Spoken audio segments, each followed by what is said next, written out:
Termasuk kesalahan orang yang berwudu ketika kumur-kumur dan ketika istinsyaq. Yang pertama, al-faslu bainal madmadha wal istinsyaq. Fayatamadmad awwalan thumma yastansyiq. Ya, bagaimana dia? Al-fasl, dia memisah antara kumur-kumur dan istinsyaq. Dia ciduk air, kumur-kumur dulu. 1, muntahkan. 2, kumur-kumur lagi, muntahkan. Diambil lagi yang ketiga, kumur-kumur lagi, muntahkan. Ya, kemudian diambil lagi air, dia istinsak, ya. Kemudian dia istinsak lagi.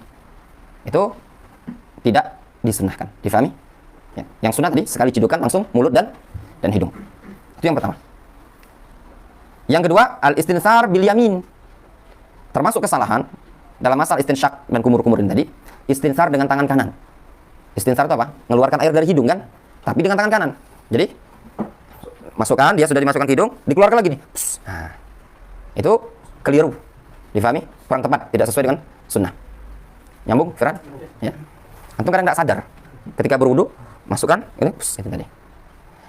Kemudian, termasuk kesalahan yang ketiga. Al-istinsar biduni yadin. Mengeluarkan air dari hidung tadi, tanpa tangan. Sedot. Sedot. Nah, kata Imam Malik tadi, apa? Innama yaf'alu dzalika al-himar. Yang melakukan hal itu adalah keledai. Antum ngolah sapi.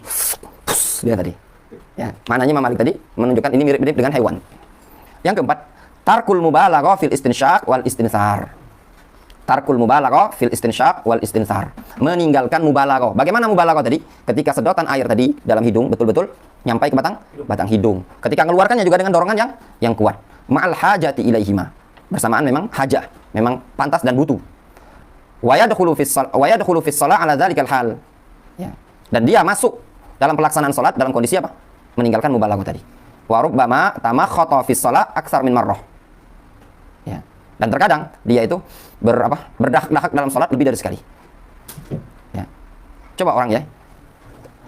Fungsinya seseorang istinsyak tadi, itu kan air tadi ketika dimasukkan dalam hidung itu kan bersih.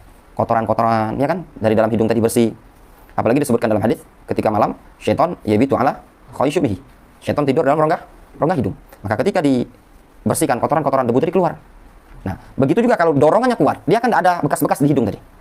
Nah, tapi kalau tidak didorong kuat, terkadang apa? Rubbama tamakhata fi shalah aktsar min marrah. Terkadang dia itu tadi. Ya kan? Nah, mengganggu konsentrasi dalam salat.